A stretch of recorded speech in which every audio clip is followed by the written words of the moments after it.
So friends, good evening and welcome to Skilltel Education. So today we are going to learn about the financial literacy. This is a new subject for you. If you are in a 6th standard, 7th standard, 8th standard, 9th standard and whatever you are, it's just up to you that you have to know that what is the financial literacy. Financial literacy is the most important subject, क्योंकि इस subject को पढ़ने के बाद आपके अंदर एक ऐसी इंपॉर्टेंस क्रिएट होगी, आपके अंदर कुछ ऐसा नया ऐड होगा ना कि आप लिटरली उस चीज़ को फील कर पाओगे कि नहीं ये चीज़ लाइफ के लिए बहुत ज़रूरी है। सो आज हम फाइनेंशियल लिटरेसी के ऊपर डिस्कस करने वाले हैं कि क्या है फाइनेंशियल लिटरेसी और ये सब्जेक्ट हमें क्यों पढ़ना है। तो आज के सेशन में सिर्फ यही डिस्कस करेंगे कि ये सब्जेक्ट क्या है, क्यों हमें पढ़ना है और फाइनेंशियल लिटरेसी होता क्या है। तो ऐसे ये जो सब्जेक्ट है ना बेटा सिर्फ एक लेक्चर के लिए लिमिटेड नहीं है, इसके बहुत सारे लेक्चर्स हो सकते हैं और लॉट्स ऑफ इंफॉर्मेशन ऐसी है जो आपके रेगुलर लाइफ में प्रैक्टिकली काम में आएगी। जैसे कि अगर एक एग्जांपल में दूं और एक क्वेश्चन मैं आपको पूछता हूँ, you should have to give me the answer. आपको ये आंसर मुझे बताना है और आप अपने आप को भी ये आंसर बता सकते हो, सोच सकते हो। सपोज आपके पेरेंट्स ने आपको 1000 रुपीज दिए,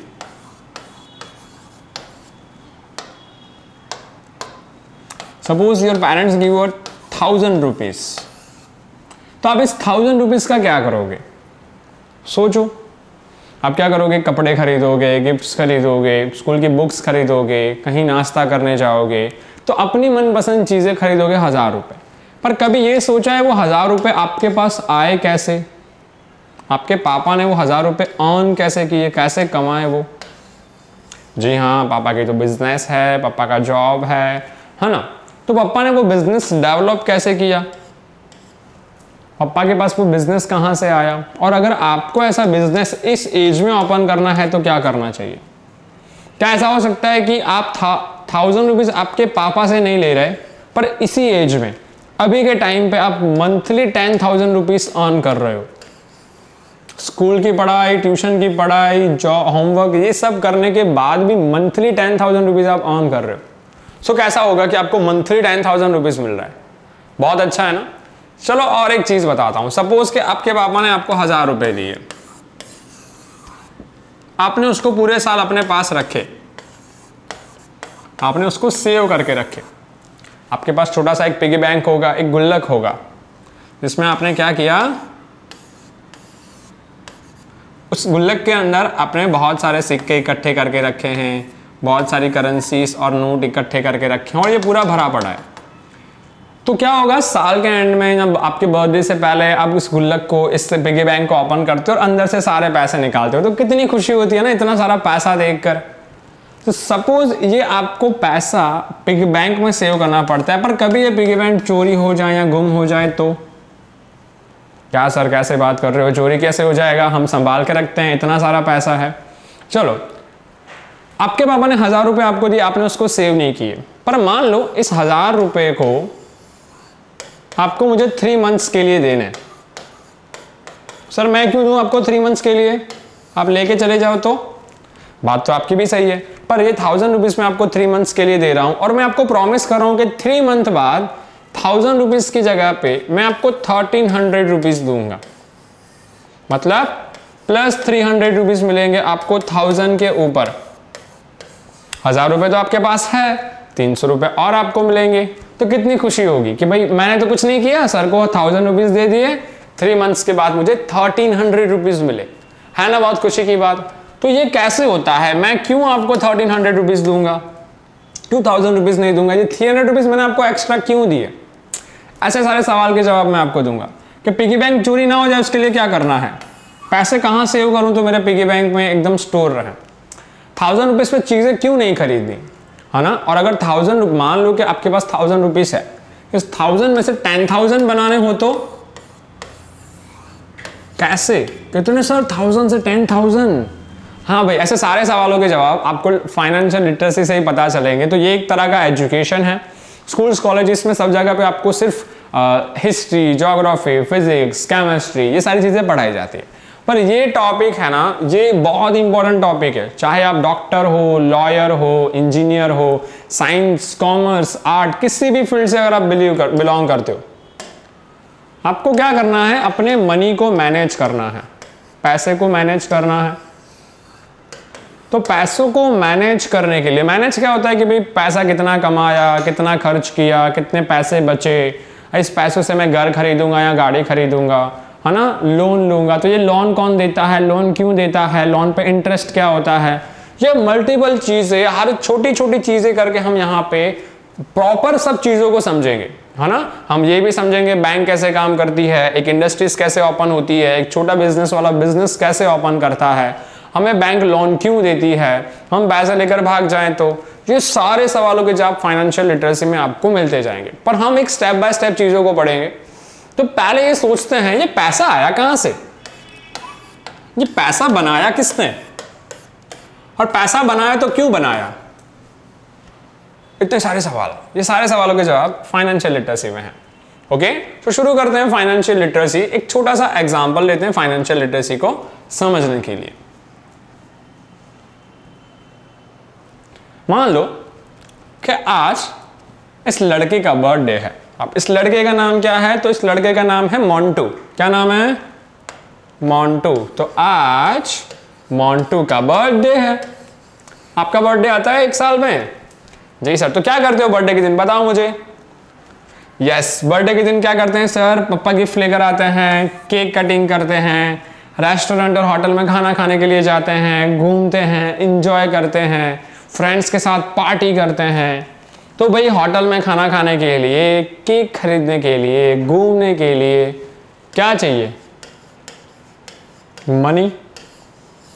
और ये मनी आपको देगा कौन, ऑब्वियसली सर पापा देंगे, मम्मी देगी, दादाजी देंगे, दादी जी देंगे, इतने सारे लोग तो हैं हमें देने के लिए। तो भाई मोंटू भी एक इसी फैमिली में रहता है, वहां से वो बिलोंग करता है कि जहां पे वो मिडिल क्लास की फैमिली, जैसे आप और मैं मिडिल क्लास में रहते हैं, ऐसे मिडिल क्लास फैमिली में मोंटू रहता है। आज मोंटू का बर्थडे है। अब मोंटू के मन में कुछ विशेष हैं, जैसे आपके मन में विशेष होती है ना। जैसे मैंने आपको अभी अभी पूछा कि अगर आपको मैं 1000 रुपीज दूं तो आप क्या क्या खरीदोगे अपने बर्थडे के लिए। सर मोबाइल खरीदेंगे, सर हम लोग रिस्ट वॉच खरीदेंगे, मैं तो शूज खरीदूंगी, है ना। फिर हम लोग, मैं तो मम्मी को बोलूंगी मुझे ट्रिप पर लेकर जाओ। तो ऐसे बहुत सारी विशेष होती है। तो मोंटू को भी कुछ विश थी। अब मोंटू को पैसा मिलता कहां से, तो उसकी फैमिली से मिलता। तो मोंटू की एक विश थी। क्या विश थी, इसको क्या खरीदना है, साइकिल। आपकी भी तो विश होगी ना कि भाई मम्मी ने आपको बोला होगा, बहुत बार बोला होगा कि भाई तू ये ना ये स्टैंडर्ड क्लियर कर ले या इतने मार्क्स लेकर आ, मैं तुझे साइकिल जरूर लेकर दूंगी, है ना। तो भाई मोंटू को एक विश थी कि मुझे क्या मिले, साइकिल मिले। फिर मोंटू ने एक शोरूम में अलग अलग कलर की 4 टी शर्ट्स देखी हुई थी। मम्मी को बोला मम्मी मुझे टी शर्ट भी लेनी है, नए कपड़े चाहिए मेरे बर्थडे पे। मोंटू ने बोला साइकिल भी चाहिए, टी शर्ट्स भी चाहिए। अब मोंटू को रीडिंग का बहुत शौक था। तो मोंटू ने बोला मम्मी मुझे बहुत सारी बुक्स भी खरीदनी है पढ़ने के लिए। मोंटू ने कहा और मुझे मेरे बर्थडे के लिए नए शूज भी चाहिए। अब इतनी सारी चीजें खरीदने के लिए पापा तो पैसे देंगे नहीं। तो मोंटू क्या करेगा, दादा दादी सिस्टर मम्मी सबसे थोड़े थोड़े पैसे लेगा, है ना, बर्थडे के दिन के आप थोड़े पैसे दो, आप थोड़े पैसे दो। अब मोंटू ने सबसे थोड़े थोड़े पैसे तो ले लिए। अब सवाल ये है, आपके पास 4 ऑप्शंस हैं, पर प्रॉब्लम ये है कि आप कोई एक ही चीज खरीद सकते हो, चारों चीज नहीं खरीद सकते। आपके साथ भी ऐसा कई बार हुआ होगा, मेरे साथ भी हुआ है। अब मोंटू को पता चला कि भाई साइकिल की प्राइस क्या है, 8000 rupees. Oh my God, cycle इतनी महंगी है। तो भाई अभी कैलकुलेट तो करना पड़ेगा ना कि मम्मी पापा ने कितने पैसे दिए। देन मोंटू के पास टी शर्ट्स खरीदनी थी तो उसके 1500 रुपीज थे। ये चलो वो थोड़े बहुत कम है साइकिल के कंपेयर में। फिर मोंटू ने सोचा क्यों ना हम शूज खरीदें। फिर शूज की प्राइस पूछी तो 1200। फिर मोंटू ने पूछा चलो बुक ही खरीद लेते हैं, बुक की प्राइस 8000। अब ये 4 ऑप्शन में से क्या सेलेक्ट करना, ये सब देख के मोंटू बड़ा सैड हो गया। मोंटू बोला मम्मी मैं क्या खरीदूं। मम्मी ने बोला मोंटू तुम क्यों सैड हो। मम्मी ने बोला मेरे पास सिर्फ 2000 रुपीज ही है और मेरे पास 4 सिलेक्शन है, मुझे चारों चीज चाहिए, बट पैसे कितने हैं, सिर्फ 2000 रुपीज। अब मोंटू कंफ्यूज है, मोंटू सैड है और मोंटू को चारों चीज चाहिए। अब सपोज अगर मोंटू साइकिल खरीदता है तो मोंटू के पास तो 2000 रुपीज है, साइकिल की प्राइस तो 8000 है। तो साइकिल तो आने से रही क्योंकि पैसे कम पड़ रहे हैं। कितने पैसे कम हैं, 6,000 रुपीज़। तो भाई साइकिल तो कट हो गई, साइकिल तो खरीद नहीं सकते, बचे 3 ऑप्शन। मोंटू ने सोचा चलो हम लोग टी शर्ट खरीद लेते हैं, नया बर्थडे है, हम लोग शूज़ पुराने चला लेंगे। मोंटू ने टी शर्ट खरीदा, तो मोंटू अगर टी शर्ट खरीदेगा तो बुक और शूज़ नहीं खरीद पाएगा, क्योंकि प्राइस 1500 है और पैसे 2000। तो भी मोंटू के पास कितने रुपए बचेंगे? 500 रुपीज़ वो सेव कर पाएगा। मानो मोंटू टी शर्ट्स भी नहीं लेता और मोंटू के पास 2000 रुपीज़ है, तो मोंटू 2 चीज़ें खरीद सकता है, एक नहीं 2। कौन सी? शूज़ भी खरीद सकता है और बुक भी खरीद सकता है, क्योंकि दोनों 2000 रुपीज़ में आ जाएंगी। देखो 1200 प्लस 800, तो भाई 2000 रुपीज़ में मोंटू के पास शूज़ भी आ जाएंगे और बुक भी आ जाएंगे। लेकिन मोंटू फिर भी सैड है, मम्मी मुझे टी शर्ट्स भी लेनी है। तो मोंटू क्या करेगा? मोंटू बोलेगा चलो एक काम करो, 2 टी शर्ट्स नहीं खरीदते, 1500 है उसका हाफ कर देते हैं, तो 750 में 2 टी शर्ट्स लेकर आते हैं और 1200 रुपीज़ के शूज़ ले आते हैं, बुक्स नहीं लेंगे। तो इस तरह से मोंटू अपनी 2 टी शर्ट्स खरीदेगा या फिर शूज़ खरीदेगा। मल्टीपल ऑप्शंस हैं, मल्टीपल चॉइस है, तो ऐसी चॉइस आपके पास भी होगी, आप भी मल्टीपल चीज़ें खरीद सकते हो। आपको भी कहीं ना कहीं ये प्रॉब्लम फेस करनी पड़ेगी इन फ्यूचर, क्योंकि आपके पास तब पैसे कम होंगे और चॉइसेस बहुत ज़्यादा। तो हमेशा से बेटा है ना, इंसान की फितरत है, इंसान को पैसा हमेशा कम लगता है। आज साइकिल है तो कल बाइक चाहिए, बाइक है तो कार है तो उससे बड़ी कार, और बड़ी कार है तो प्लेन में घूमना है भाई। मतलब इंसानों की फितरत है बेटा, हम लोगों को हमेशा से पैसे कम लगते हैं और हमारी डिमांड हमेशा ज़्यादा रहती है, हमें हमेशा ज़्यादा चीज़ें ही लेना पसंद आती है। सब मोंटू कन्फ्यूज है। तो भाई आप बताओ मोंटू क्या खरीदेगा? सोचो। ऑब्वियसली मोंटू को जो अच्छा लगेगा वही खरीदेगा। हम क्यों बताएं मोंटू को? मोंटू या तो शूज़ या तो फिर बुक खरीद सकता है, या तो 2 टी शर्ट या बुक खरीद सकता है, या फिर 2 टी शर्ट और शूज़ खरीद सकता है, पर साइकिल नहीं खरीद सकता। और इसकी वजह से मोंटू बहुत सैड है कि मम्मी मुझे तो साइकिल ही चाहिए। मोंटू जिद पे, मम्मी ने बोल दिया मेरे पास तो क्या नहीं है? पैसे नहीं है। तो वापिस चीज़ घूम फिर पर कहाँ पे आ रही है? पैसों पे ही तो अटक रही है, पैसे ही तो नहीं है। तो भाई यही तो सीखना है, पैसे कैसे अर्न करने हैं, पैसे कैसे सेव करने हैं, और पैसों का खेल तो समझना है फाइनेंशियल लिटरेसी में कि भाई ये पैसा आता कहाँ से, पैसा आता क्यों है हमारे पास। ऐसे मल्टीपल क्वेश्चंस फाइनेंशियल लिटरेसी में हैं। सपोज अगर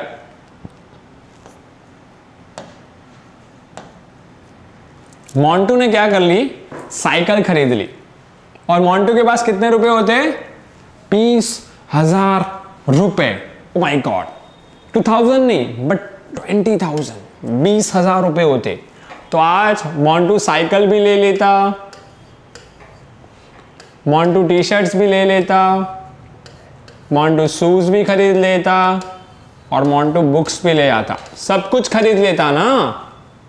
फिर भी मोंटू के पास कुछ पैसे रिमेनिंग बचते, और वो इतना खुश होता, वो नए कपड़े नए शूज़ पहनकर, बैग में वो बुक्स ले जाकर, साइकिल को चलाते चलाते स्कूल जा सकता था, अपने फ्रेंड्स के साथ बर्थडे सेलिब्रेट कर सकता था। लेकिन मोंटू क्या था? सैड था, क्योंकि उसके पास 20 नहीं बट सिर्फ 2000 रुपीज़ थे। तो भाई ये जो पीछे जीरो लगता है ना, इसका बहुत इंपॉर्टेंट है। ये जीरो की वजह से बहुत पूरा का पूरा गेम चेंज हो जाता है। तो ये जीरो कैसे ऐड करना है 2000 के पीछे, हम सीखेंगे फाइनेंशियल लिटरेसी में। तो बोलो भाई ये सारी चीज़ें सीखनी है, कौन सी चीज़ें? तो भाई हम लोग देखते हैं कौन सी। सो ऐसे कुछ क्वेश्चंस के बारे में हमने पढ़ने वाले हैं आज, जैसे कि why we require a money, what is money, और similarly why we earn money. Sir पैसा क्या है? कभी हिस्ट्री में तो हमने पैसों के बारे में पढ़ा नहीं, और ना ही हमें आपने कभी ऐसा बताया कि पैसों की लाइफ में क्या इंपॉर्टेंस है ना। चाहे physics, chemistry, biology, history, geography, civics, कुछ भी पढ़ लो, कहीं पैसे का कोई एक्सप्लेनेशन नहीं है। तो ये पैसा आता कहाँ से है भाई, और पैसा क्यों कमाना है हमें, ये भी हमें किसी ने नहीं बताया कि भाई पैसा क्या है, पैसा कहाँ से आता है, और पैसा क्यों कमाना है। सो ऐसे सारे क्वेश्चंस हम लोग फाइनेंशियल लिटरेसी में पढ़ने वाले हैं, और पैसा कैसे कमाना है इस एज में, ये भी हम आपको यहाँ से ही सिखाएंगे। उसके लिए अंडर 18 हो तो भी चलेगा और 18 प्लस हो तो भी चलेगा। सो ऐसे ही बहुत सारे क्वेश्चंस हैं। अब मान लो मैं आपसे एक क्वेश्चन कर रहा हूँ, suppose if I give you 100 rupees, अगर मानो मैंने आपको 100 रुपए दिए, क्या दिए? 100 रुपए दिए, तो आपको मैं एक गोल देता हूं कि उस 100 रुपए से आप क्या करोगे, और उस 100 रुपए में से अगर आपको मैं कहूं आपको 1000 रुपीज बनाना है, कितने? थाउजेंड्स, कितने मंथ में? 12 मंथ में, 12 महीनों में उस 100 रुपए का 1000 रुपया करना है, तो कैसे करोगे भाई? ये सबसे बड़ा सवाल है। मैंने आपको फ्री में 100 रुपए तो दे दिए, मान लो आपके पास 100 रुपीज की सेविंग पड़ी हुई है, तो ऐसा तो क्या करोगे कि आपके वो जो 100 रुपए हैं वो 1000 रुपीज बन जाए, क्योंकि आप भी तो क्या करोगे बेटा, 100 रुपए को अपने पिगी बैंक में या गुल्लक में ही तो सेव करोगे, तो क्या उसमें 100 रुपए रखने से 1000 रुपए बन जाएंगे? नहीं।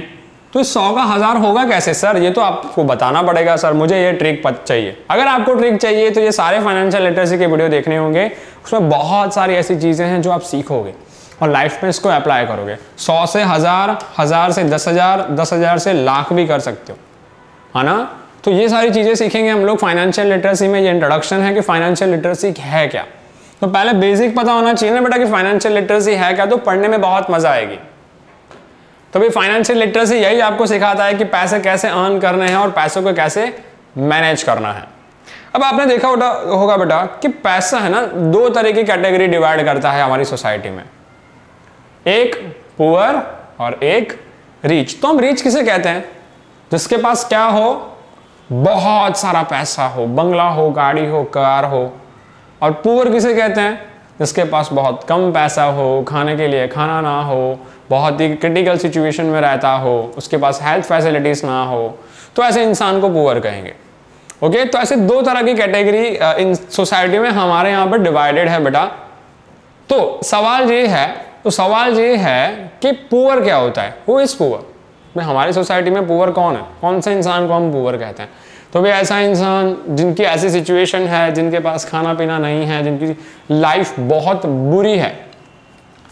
और एक ऐसा इंसान, ये दुनिया के अमीर लोग हैं, इनके बारे में आप गूगल कर सकते हो, ये richest person of the world है ना? ऐसे बहुत सारे लोग हैं जो बहुत पैसे वाले हैं, इनके पास बहुत पैसा है।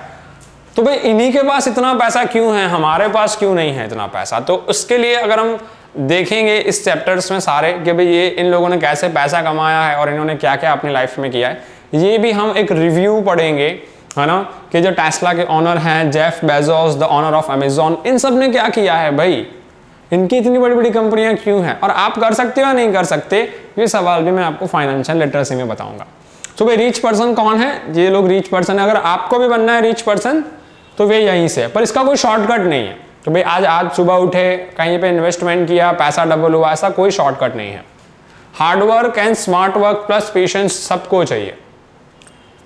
तो क्या आप बनना चाहते हो रिच? अब सवाल आपके पास है, पुअर बनना है या rich? Select at your on decision. क्या करना चाहते हो? सोचो, बताओ मुझे। रिच बनना चाहते हो तो हाथ उठाओ। चलो सर हम लोग रिच बनना चाहते हैं। तो भाई आप रिच बनना चाहते हो, और रिच बनने के बहुत सारे रास्ते हैं। आप गाड़ी में घूमना चाहते हो, पर्सनल प्लेन लेना चाहते हो, तो भाई उसके बहुत सारे रास्ते हैं जो फाइनेंशियल लिटरेसी में आपको सिखाया जाएगा कि रिच कैसे बनते हैं, पैसा कैसे कमाया जाता है, इतना सारा पैसा, डॉलरों में पैसा। तो सवाल अब भी वही है, how to became a rich, rich कैसे बना जाए। तो सर हमें भी ये शॉर्टकट ट्रिक बता दो, हमें भी पैसा कमाना है।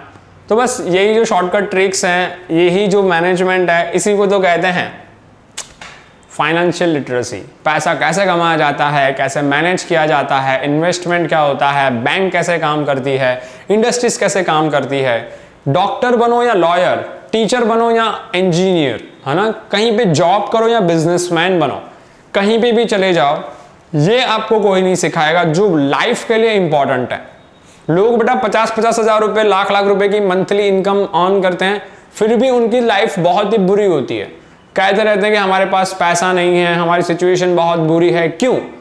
कि 1 लाख आने के बाद तुरंत खर्चा कर देते हैं, सब पैसा उड़ा देते हैं, उनको मैनेज करना नहीं आता पैसों को, है ना। आप अमीर तभी बन पाओगे, आप पुअर से या मिडिल क्लास से रिच तभी बन पाओगे जब आप पैसों को मैनेज करना सीखोगे। अब पैसों का गेम समझ जाओगे ना, उस दिन आप रिच बनने के रास्ते पर पहुंच जाओगे। ये एक दिन का काम नहीं है, बरसों लग जाते हैं मेहनत करने में, तब जाके रीच बनोगे। पर ये चीज तभी होगी जब आपके पास अभी से इस चीज का नॉलेज होगा, जब आप अभी से इन चीजों को समझोगे कि ये पूरी सिचुएशन क्या है, पूरी गेम जो है पूरी दुनिया में ये पैसों पे क्यों टिकी है, आपकी स्कूल आपसे फीस क्यों लेती है, ट्यूशन के सर फीस क्यों लेते हैं, है ना।